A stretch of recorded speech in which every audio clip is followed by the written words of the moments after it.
How to fix Google GIF not moving.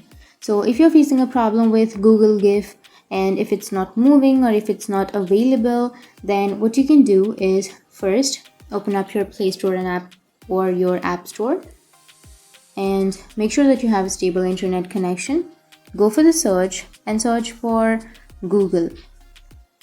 Once you've searched, here you will have your application. So if your app needs an update or if you have an update under your Google application, then tap on update and update your application, because if your app is not up to date, then you will find some kind of problems. Like if your app is not up to date, then your GIF might not be working on your keyboard or on your Google. So that might be a problem.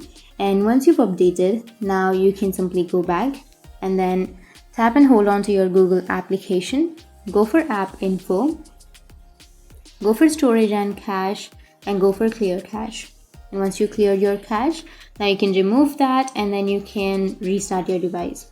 And after restarting your device, now your problem will be fixed. Your GIF will be working or it will be moving.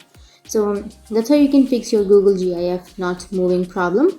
And if you have any questions, feel free to comment below. Thanks for watching.